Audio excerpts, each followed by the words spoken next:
Winnipeg's offseason has seemingly been quieter over the past few weeks, but are the Jets preparing a big move? Are they still in the hunt for a big trade? Let's talk about that on tonight's episode of Locked On Winnipeg Jets.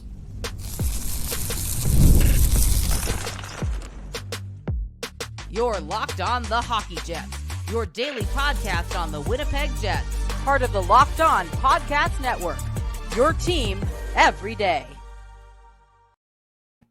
Hey friends, and welcome to tonight's episode of Locked On Winnipeg Jets, part of the Locked On Podcast Network, your team every day. Thanks for joining us on tonight's episode of Locked On Winnipeg Jets. I'm your host, Harrison Lee, an avid Winnipeg Jets fan and an online blogger. You can follow me on Twitter at HLivingLoco and at LO_Winnipeg Jets. As always, thanks for making Locked On Jets your first listen of the day every day. If you like what you're hearing, be sure to like, follow, and subscribe on all of your favorite podcasting platforms and YouTube. Doing so, of course, is always free of charge and ensures you never miss another episode. Most of all, though, we just love and appreciate your support. Tonight's episode, obviously, we have some fun stuff to get through. We're going to be taking a little bit of a look down memory lane later in the episode, detailing the Dubois saga and how that has panned out for everyone involved. But first off, let's talk about Winnipeg's offseason, which so far has been relatively quiet. Winnipeg really hasn't done a lot since bringing in a couple of contracts, more on the minor league side, and re-signing a few players. I think the most notable move was probably buying out Nate Schmidt. Otherwise, the Jets haven't really gotten that crazy. The McGroarty thing has sort of quieted down a bit, which makes me wonder if teams have cooled off on making significant offers, or if they're just sort of biding their time until there's a fever pitch again. It's interesting that you're not really seeing a lot of links or even leaks. In fact, we're not really hearing much of anything. After the recent Habs discussion and conversation, it's been pretty quiet. And so, the Jets appear to be in a moment of stasis. I want to talk about whether that's helpful or if we should be concerned in just a quick moment. But before we go any further, just wanted to let you know that today's episode is brought to you by Game Time. Download the Game Time app, create an account, and be sure to use promo code LOCKEDONNHL for $20 off your first purchase. Terms do apply. Now, like I said, Winnipeg right now, it's quiet.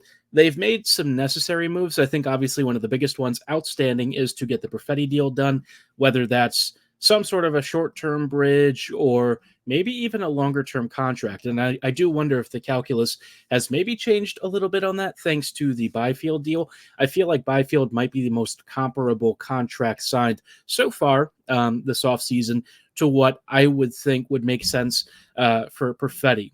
That is if Cole wants to extend long-term. He may not. He may want to bet on himself a little bit and sort of revisit it in a couple of seasons. But, assuming that he might be more open to it, well, perhaps it wouldn't be the worst to get yourself a 4 or a 5-year deal out here in the near future. But as far as the Jets are concerned, I think we always know that they're a very patient team. They don't tend to be super, super reactionary for the most part. Their modus operandi is just to be patient. And I think at times they've been a little too patient.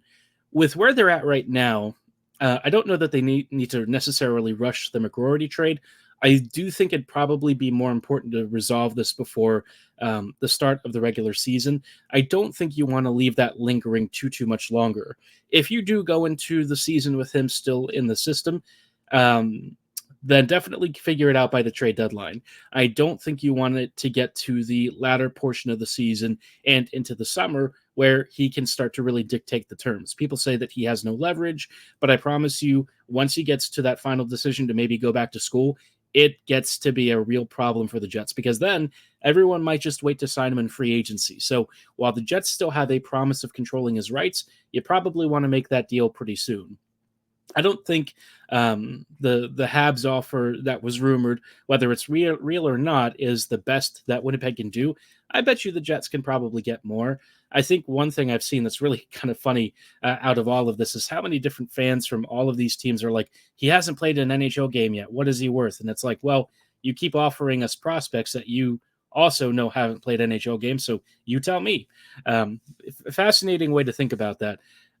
I know that there's like a temptation to have some revisionist history because we're all kind of pissed at Rucker, but make no mistake, he's still a top prospect and a very likely top sixer of some sort. Hard to know exactly what his future is going to be if he ever resolves his skating issues and really gets up to that elite level, but at the very least, I think he's going to be a good second line contributor. So those really shouldn't be coming cheap. And I don't think the Jets really need to budge off their ask right now. So we'll just have to see how that pans out. But otherwise, I think the biggest thing for me is getting the Perfetti deal done sometime in the near future. I also kind of wonder if Winnipeg has explored reformatting the blue line because they brought on some contracts. They know that Pionk's cap hit, which is going to expire after the season, is very big. And if we're being honest, the Jets kind of need to restructure how the blue line functions in terms of puck moving and mobility. So, if the Jets decide to maybe try and make one more move that centers around a McGroarty thing, and maybe Pionk gets included with the deal, at first I was kind of mixed on that approach. The more I think about it, the more I'm okay with it, especially if teams are not really willing to pay up huge amounts from Rucker. Then, at least make them take back some big salary that frees the Jets up to do something else. I think that would be very helpful. I think it gives Winnipeg a lot of flexibility. Unfortunately, they may not really be getting into a situation where they can make the most of it this offseason, but having that space when it comes to the trade deadline anyways is a nice luxury. And that's not to say that the Jets can't do something towards the start of the season or even mid-season. Winnipeg just needs to give itself all the space and options it can, and that perhaps comes down to the roster. So we'll see how that shakes out. I don't think that they're going to be trading Pionk. I suspect if they had any intention of doing so, they probably already would have done it, or you would have at least heard about it. But I don't think that that's really in their wheelhouse. They don't seem to be too fussed about moving him. I think they really like him. I think it tends to be a situation where, they have him in the plans for the top four this year. It's something that I think you just kind of have to accept at some point. Maybe there's a surprise. Maybe there's something that I'm not really foreseeing. But, I guess the one slight disappointment I have with this offseason is that you're looking for a level of boldness with Winnipeg, and it's hard to know that we've really seen that. I don't know that we've seen them necessarily be standoffish or back down from stuff, but I do feel like in terms of what I think the Jets needed to do and what they've done so far, if I had to grade this offseason, I'm kind of sitting at like a B- or a C+. Mostly it just feels fairly perfunctory for the most part. I'm curious to know what you would rate the offseason. Give me a letter grade, maybe some justification. Maybe I'm being a bit too harsh, but I just feel like I was hoping for more by now. Not that it has to happen now. It's just the longer that they let some of this go, sometimes it can get them into some trouble. And there are still a couple of free agents out there that I would really like the Jets to be at least investigating. They don't have to sign anyone necessarily, but it would be cool to maybe pick up a Sprong, maybe look at a reclamation project like Zadina, see if he's got something in the tank. Maybe they try to look at Oliver Shillington to reinforce some part of the defense. Maybe they switch like Heineless-handedness and then move Pionk out. I don't know. I think that tends to be a lot more than the Jets are usually accustomed to doing. And so it's interesting, but I just feel like this offseason has been okay. The draft I thought was solid. I'd give that like a B-ish, B+ maybe. I think, not signing really bad free agents, I can't really give them above a B because, they tried to sign Monahan and a couple of other players, and we're probably fortunate that they didn't. So in that respect, I don't know if I really feel like they deserve the credit there, but at least we dodged some bullets. So this offseason, I'm hoping that there's some spiciness ahead. I think as we start to get closer to training camp and preseason, maybe that's where you'll start to hear a little bit more. But so far, continues to be a little bit quiet. Speaking of some of the bigger offseason moves, I wanted to spend some time revisiting the Dubois trade because it has ramifications not only for Winnipeg's present, but also the future. And also there's been some really funny stuff that's happened over the past couple of years that it's occurred. So we'll dive into that in just a little bit. A little bit of a fun walk down memory lane. But before we go too much further, just wanted to shout out our friends and partners at eBay Motors. Passion, drive, and patience, the formula for winning championships, is also what keeps your vehicle alive. eBay Motors has everything you need to maintain your vehicle and level it up to peak championship performance. Just like building a roster requires the best players and staff to really suit it, building a car and maintaining it's kind of a similar thing, right? They've got everything from superchargers to roof racks, exhaust kits, LED headlights, and more. Whether you're looking to make the most of your vehicle with speed, power, or style, eBay Motors has you covered.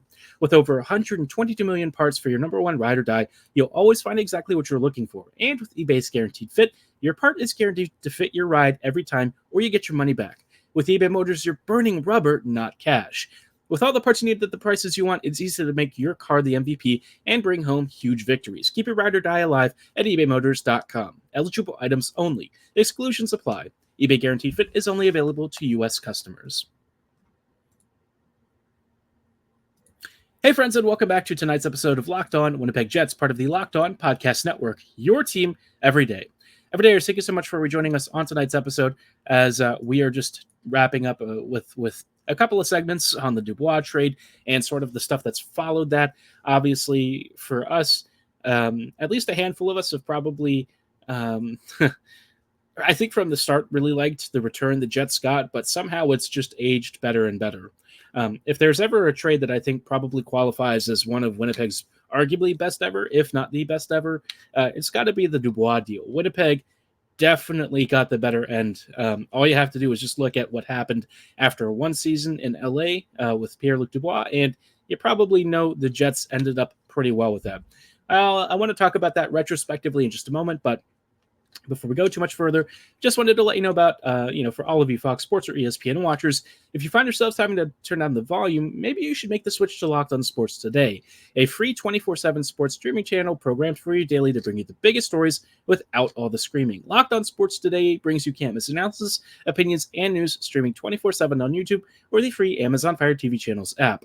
All part of the Locked On Podcast Network, your team every day. Now, looking at the Dubois trade, right? What was it? Like Montreal's second, you got Gabriel Vilardi, you got Alex Iafallo, and Rasmus Kupari, right? At the time, I think I said the trade was honestly pretty darn great. When Winnipeg brought in all of this stuff, the biggest piece of it was definitely Vilardi. Gabriel, for me, was one of those players who was kind of wish fulfillment in a way. Obviously, there was a lot of risk initially when he joined LA just because he'd had a really rough injury-riddled career in junior, and it unfortunately did kind of follow him a little bit into the pro leagues. But ever since he's been able to stay healthy, or relatively speaking, over the last few seasons, you've started to see his game grow into something very interesting. Now, I suppose the big question with him that we'll talk about a little bit later is where he ultimately fits in with Winnipeg. Is it out wide? Is it down the middle? What, is his ultimate destiny as a Jets player? And I want to spend some time dedicated to that because I think it really does reflect and impact not only the present for the Jets, but also their long-term planning. His positional versatility offers you some real flexibility, but it also comes at something of a cost. So we'll talk about that later, but revisiting the trade itself, the moment it broke, I was just like, yeah, the Jets won this. I think a lot of people have often talked about trades when they happen as being, the best player leading to a team winning a trade on paper.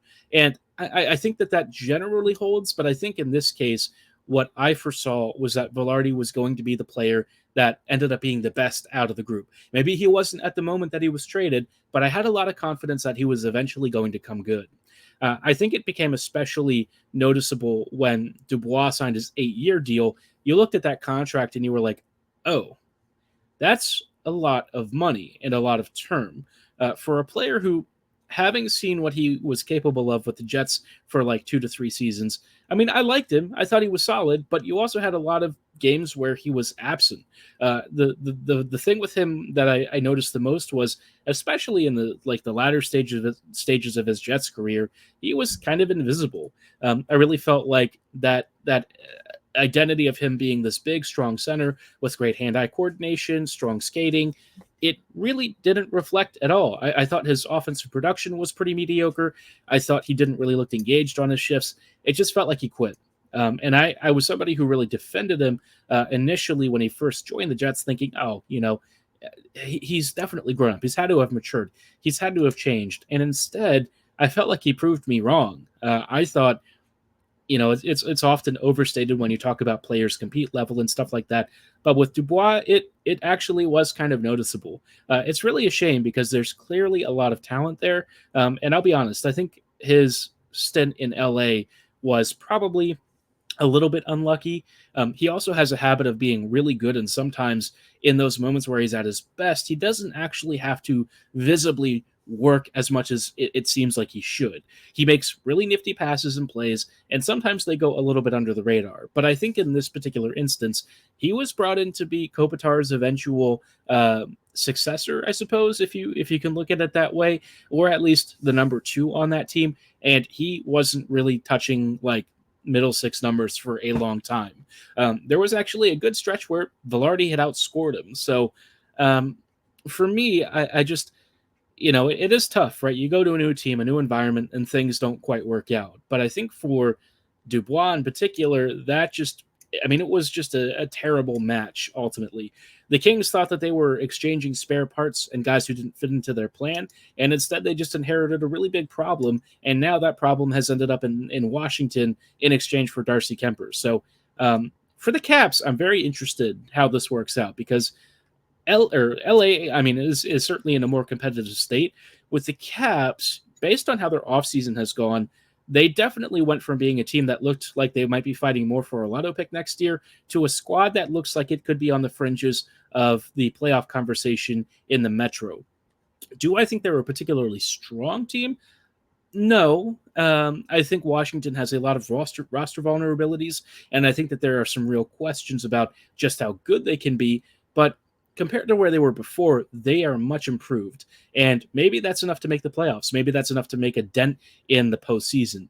My personal feeling is that even if they do make the playoffs, they're not really destined for a deep run. But I do think Dubois is going to have a better fit with the Caps. Washington has seemingly done a good job of rehabbing certain player reputations. You look at Dylan Strome, who, for one reason or another, really wasn't that highly regarded.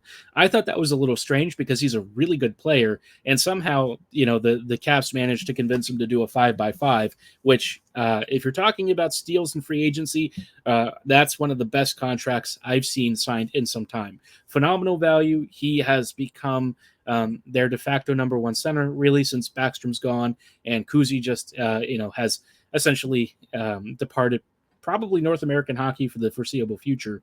And so Strome has been immense. Dubois, I don't think, is going to have the same pressure that he had in other teams. With the Caps, there's some leeway to maybe be eased into it because Washington mostly is just trying to get Ovechkin the goal-scoring record somehow, some way, and maybe squeeze out a playoff run or two. But, they're not really expecting to make it. I think they're a team that's massively improved from last season on paper, still not going to be that good. So we'll see how that goes. But all of this to say that when you look at how this whole trade tree kind of broke out, Winnipeg not only made out like bandits, they basically committed grand larceny, if we're being honest.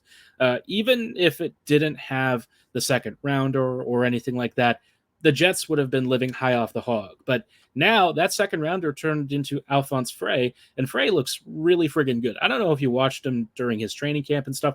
Yes, he's very raw. Yes, he's got a lot of work to do. Still super excited. He's extremely dynamic. I think he's the exact kind of defender that could be a real game changer for the way that Winnipeg attacks from the back end. And if he really develops the way that his talent ceiling indicates he can, how do you look at it as anything other than just a smash hit? Obviously, draft picks, you're never sure what they become until you make that pick. So you can't quite judge the trade in that respect. You have to look at it, evaluate it from the day that it was generally made. But I don't know. The Jets got insane value. Iafallo was all right for like a bottom sixer. Kupari is roster depth. And Vilardi looks to be the best player in the whole deal. So all that to say, I'm waiting for this offseason's Dubois trade. I don't think we're going to get anything quite like that, whether it's McGroarty or Ehlers. I just don't see the same thing happening. But then again, the Jets have generally done well when their back is against the wall. I'm hoping that they've got at least one more magic trick up their sleeve with all of this, And maybe they pull off something really insane that we're just not thinking about yet. But only time will tell in that respect. But I did mention earlier that I wanted to spend some time specifically talking about Vilardi because his future with the Jets kind of hinges on where he plays. And I want to talk about that and whether or not being a winger makes the most sense, or if the Jets should try him as a center once more. We'll get to that in just a little bit. But before we get to tonight's final part of the episode, just wanted to shout out our friends and partners at Game Time. I love going to Orioles games. Obviously, we're pretty spoiled right now. We have a very strong team. The weather's nice out here. And if you've ever been to Camden Yards, sorry for all of you Jays fans, but Camden Yards, I'll be honest, probably one of my favorite sporting venues ever. And it's a great place to make a lot of great memories. Also, they've got crab dip fries. Who doesn't love that? But you're probably a Jays fan, or maybe you watch or root for some other baseball team, and you want to save some money on tickets and make it so that it's not so complicated. Well, Game Time is here to help. They offer you killer last-minute deals, all-in prices, and best of all, views from your seat, so that you don't end up in Fenway Park sitting behind a pillar. Unless you're into that. Maybe you are. They always come back, though, with their lowest price guarantee, and they help you take out the guesswork of buying MLB tickets. You also get event cancellation protection in case something goes wrong. And, of course, they are an authorized ticket marketplace for MLB tickets, which makes getting tickets faster and easier. And best of all, prices on the Game Time app actually go down the closer it gets to first pitch. So, if you're like me and you want to take the guesswork out of buying tickets, especially MLB tickets, go with Game Time. Download the Game Time app, create an account, and be sure to use promo code LOCKEDONNHL for $20 off your first purchase. Terms apply. Again, create an account and redeem code LOCKEDONNHL for $20 off. Download Game Time today. Last minute tickets, lowest price guaranteed. Hey, friends, and welcome back to tonight's episode of Locked On Winnipeg Jets, part of the Locked On Podcast Network, your team every day. Every day, thank you so much for joining us on tonight's episode, as we are just wrapping up real quickly with some final thoughts after the end of the whole Dubois trade. I think for Winnipeg, obviously, we are starting to deal with what's been a pretty good return for the Jets. And I think one of the biggest questions is, what does Vilardi become for Winnipeg? Of all the pieces in the trade that got swapped back and forth, whether it was with the Caps or the Kings or the Jets in some part of the train, I continue to believe that Vilardi is the best piece exchanged. And I think Gabriel really has an elite talent ceiling. His underlying numbers, whether it was in transition or chance creation for the Jets, has been phenomenal. There was an especially tantalizing taste of his true ability when he played with Ehlers and Scheifele. Those three together it was like watching the Harlem Globetrotters run around like peewee players. It was incredible. They had such good chemistry, and it's mind-blowing to me that the Jets went away from that, but, that's a story for a different time. As far as where Vilardi really should play, though, I wonder if they try to put him back at center. He has played that in the past, and I think he did it in junior. But I think the difference now is that his best, I suppose his best play is when he's able to sort of operate freely in space. And I think when he has to be the center, he's kind of thinking about things a lot more and slowing his game down, which partly makes me feel it takes away from some of his best talents. There are some guys who process the game really fast down the middle and they can just make instant snap decisions. I don't know if Vilardi is that kind of same player. Gabriel just seems to be a lot more comfortable working out wide where he's got space to work with. He can kind of do the bear down thing in transition like Wheeler used to do, where he's just sort of driving with the puck and bullying his way. When he's playing out in that, half wall space or whatever, the dude's an unholy menace. And I think that kind of is where he really excels as this sort of, not necessarily like physically bruising, but just a very big force of nature. And he also has that puck control and skill and skating to actually turn that into a really valuable offensive threat. I actually think he's a lot like Wheeler in some of those shifts that I saw in his first year, where he's fast, he's strong, he's very well balanced, and he has some really truly elite talent and playmaking skills. So I'm curious to know if preseason they try him down the middle again, partly because look, right, the Jets have a real organizational gap at center, and that's not really changing anytime soon, unless the Jets make a big deal for a center with some of the trade assets that they've acquired. I just don't see anyone really being able to man that role unless you're looking at Perfetti or Lambert.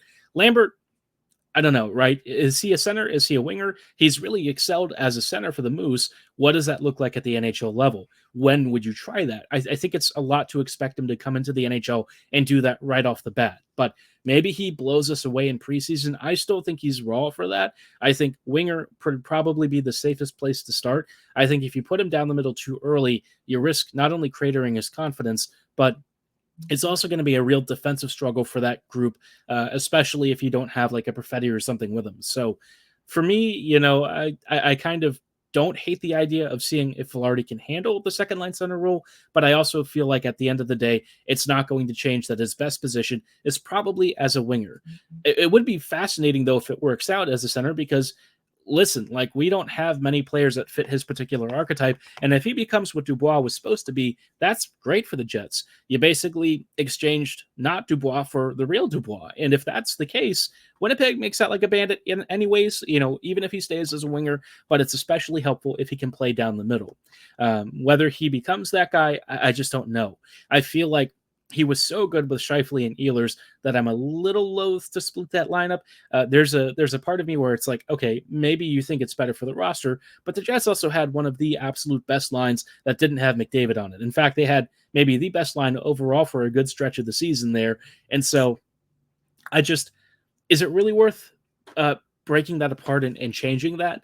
I don't know. I have a lot of thoughts about that, because a great elite top line like that group is a game changer for how Winnipeg plays its games. And it gives them so much more flexibility with how they run the other three lines. And it almost makes not having your top ends like 2C figured out a bit of a moot point. Not that it's not going to show up at some point in the postseason, but during the regular season, I mean, as long as that first line was doing its thing, it was controlling the tempo of the game. So with the addition of a lot of young players and stuff, and the influx of talent that we're about to see, speed, skill, and also some youthful impetuousness, I'm just curious to know, right, what they try to do with Vilardi. He's more experienced than a lot of the youth, but let's be real, like, his NHL career is also not that long.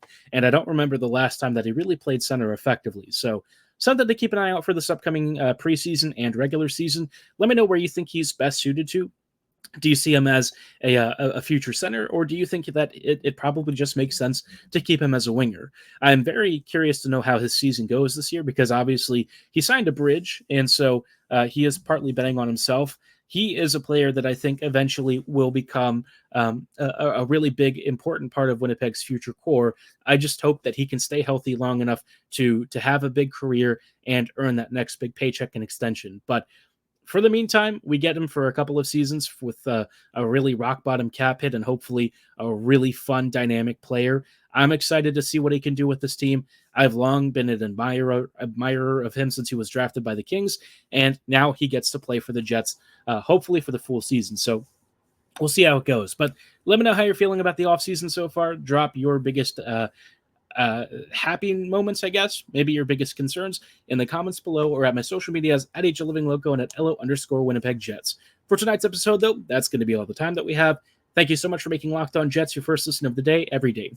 We'll see you back here sometime this weekend. Obviously, I had to miss yesterday due to a brief emergency, but we will be back here this weekend with another episode, and hopefully, maybe there's going to be some sort of a trade announcement in between. But like I said, that's all the time that we have. Thanks so much for listening. Have a great night. And as always, go Jets go.